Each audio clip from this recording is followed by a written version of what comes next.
You ate a bowl of oatmeal or a big green salad, foods every doctor calls healthy. 20 minutes later, your stomach feels like an inflated balloon and burning acid is climbing into your throat. Sound familiar?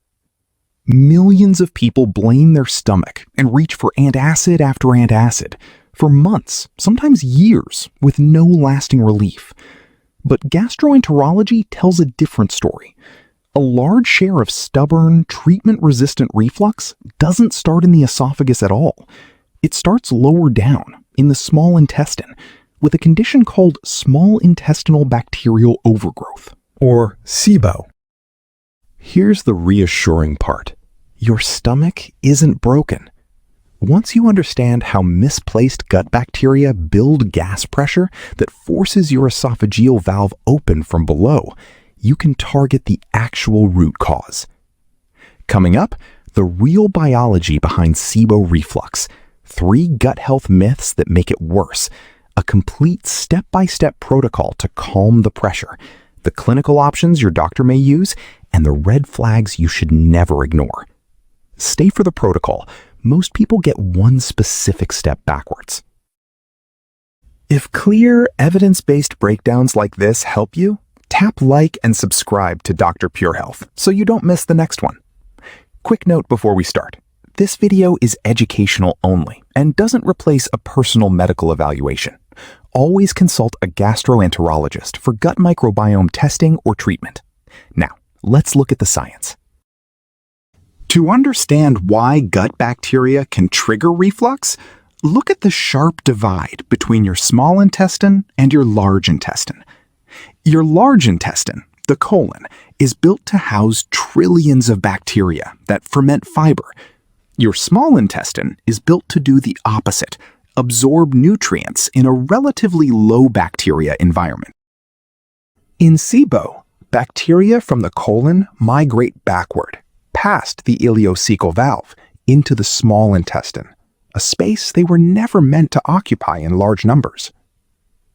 When you eat fermentable carbohydrates, these misplaced bacteria feed on the sugars before your body can absorb them, and fermentation releases hydrogen, and in some people, methane, often within 30 to 90 minutes of eating.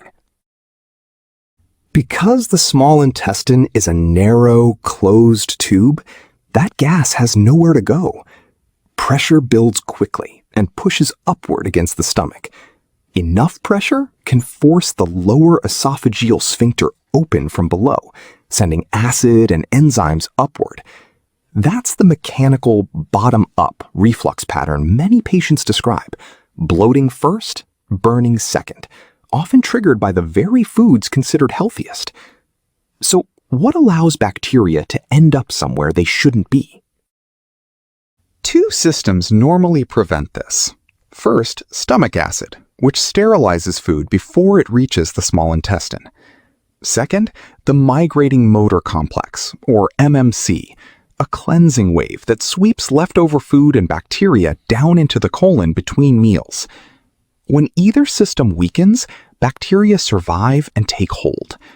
Common contributors include long-term use of acid-suppressing medication, a past episode of food poisoning or gastroenteritis, abdominal surgery, diabetes affecting nerve function, chronic stress, and the slower motility that often comes with age. Any of these can blunt the cleansing wave or reduce stomach acid enough for bacteria to establish a foothold, starting a cycle of bloating, gas, and reflux that repeats after nearly every meal. Here's where most people go wrong trying to fix this. If you've been bloated and refluxing, and your instinct was to load up on probiotic capsules or fermented foods like kimchi and sauerkraut, for someone with SIBO, that instinct can backfire and make the gas pressure worse. Coming up, 3 gut health myths that keep people stuck, our full step-by-step protocol to bring the pressure down, and the clinical options a specialist may offer. Myth 1 explains why your expensive probiotic might be working against you. Myth 1. High-dose probiotics always fix bloating and reflux. In a general bacterial imbalance in the colon, probiotics can help. But in SIBO, The problem is bacteria in the wrong place, not too few bacteria overall. Adding more live organisms to an already crowded small intestine can, in some people, increase fermentation and gas, the opposite of what they hoped for. Myth 2. More fiber is always better for digestion. Fiber supports a healthy colon, but highly fermentable fibers, the kind in onions, garlic, wheat, and some fruits, are exactly what overgrown bacteria feed on. For someone with active SIBO, a high-fiber smoothie can trigger visible bloating within the hour. Myth 3. Reflux always means something is wrong with the esophageal valve. Not necessarily. In many patients, that valve is structurally normal. It's simply being forced open from below by gas pressure building in the small intestine, which is why standard acid-reducing medication alone often doesn't solve the problem. This is the part that actually resolves the problem, so let's go through it completely, step by step. Step 1. A temporary, structured low FODMAP phase, 2 to 4 weeks. Temporarily reduce high fermentation carbohydrates, garlic, onions, wheat, apples, pears, beans, lentils, milk, honey, and sweeteners ending in "all." Lean on lower fermentation options instead. Rice, oats, most vegetables like carrots and zucchini, ripe bananas, lactose-free dairy, meat, eggs, and fish. This isn't a forever diet. It's a structured elimination phase, followed by reintroducing foods one at a time to map out your personal triggers. Step 2. Space meals and let the migrating motor complex work. Stop grazing between meals and leave 4 to 5 hours between meals so the migrating motor complex can actually switch on. Avoid lying down within 2 to 3 hours after eating. This supports the cleansing wave and also reduces the mechanical reflux pattern we covered earlier. A short, easy walk after meals supports gut motility even further. Step 3. Eat slowly and chew thoroughly. Digestion starts in your mouth. Rushed, poorly chewed food leaves more undigested material for bacteria to ferment further down the line. It's also worth skipping carbonated drinks and straws. Both add extra swallowed air to a gut that's already under pressure. Step 4. A targeted antimicrobial phase, doctor-guided. With a doctor's guidance, a targeted antimicrobial phase, herbal options such as oregano oil, berberine, and neem, or a prescription antibiotic, typically runs 4 to 6 weeks. Methane-dominant cases often need a different combination than hydrogen-dominant ones, which is exactly why this step should be guided by breath test results, not guesswork or a supplement aisle. Step 5. Prokinetic support to prevent relapse. This is the step most people skip, and it's often the reason SIBO comes back. Whether it's a natural option like ginger extract or a low-dose prokinetic your doctor prescribes, keeping the migrating motor complex active for weeks after treatment is what stops bacteria from simply moving back in. Step 6. Identify and treat the root cause. Just as important, figure out why the overgrowth happened in the first place. With your doctor, review whether long-term acid-blocking medication is still necessary. Manage conditions like diabetes or thyroid issues that slow motility.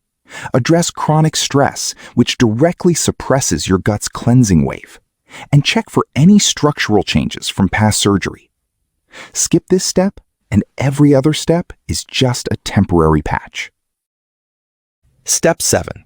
Formal diagnosis and clinical antibiotic therapy. Formal diagnosis uses a lactulose or glucose breath test measuring hydrogen and methane over 2 to 3 hours. Hydrogen-dominant SIBO is commonly treated with rifaximin. Methane-dominant cases, sometimes called intestinal methanogen overgrowth, often need rifaximin combined with a second antibiotic. For severe or repeatedly relapsing cases, some specialists use a short, medically supervised elemental diet as a more intensive reset. All of this requires a physician's oversight, not self-treatment. Step 8. Build a relapse prevention plan. Finally, build a relapse prevention plan with your doctor. SIBO has a real tendency to return, especially if the root cause isn't addressed. So ongoing prokinetic support, periodic follow-up testing, and sticking with whatever fixed the underlying cause are what turns short-term relief into lasting relief. Question number 1. Why does bloating come with brain fog and fatigue? Fermentation byproducts, hydrogen, methane, and in some cases small amounts of D-lactic acid can enter circulation and are thought to contribute to that foggy, tired feeling many patients describe alongside their bloating. Question number 2. Can SIBO cause constipation instead of diarrhea? Yes. When methane-producing organisms like Methanobrevibacter smithii dominate, methane appears to slow intestinal transit, which is why some patients experience constipation and bloating together, rather than the diarrhea more often linked to hydrogen-dominant SIBO. Question number 3. How long should someone stay on a low FODMAP diet? It's meant to be short, typically 2 to 6 weeks, followed by a structured reintroduction of foods. Staying on it indefinitely isn't the goal. Identifying and treating the underlying bacterial overgrowth is. Question number 4. Is SIBO just another name for IBS? Not exactly. Irritable bowel syndrome describes a pattern of symptoms, while SIBO is one specific, testable cause behind some of those cases. Research suggests a meaningful share of people diagnosed with IBS actually have underlying SIBO, which is why a breath test can sometimes turn a lifelong IBS label into a treatable, specific diagnosis. Gut-focused strategies can meaningfully ease bloating and pressure-related reflux, but some symptoms need immediate medical evaluation, not a home protocol.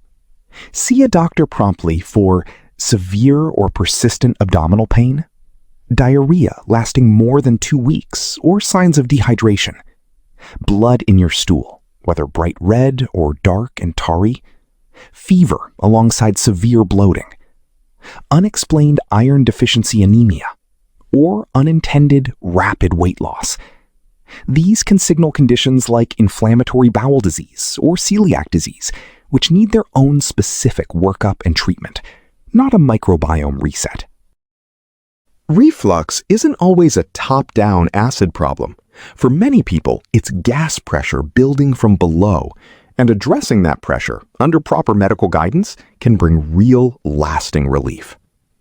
If this helped you understand your gut better, like this video, share it with someone dealing with constant bloating, and subscribe to Dr.PureHealth. Tell me in the comments, do you bloat right after eating healthy food? I read every comment. Stay healthy, and see you in the next video.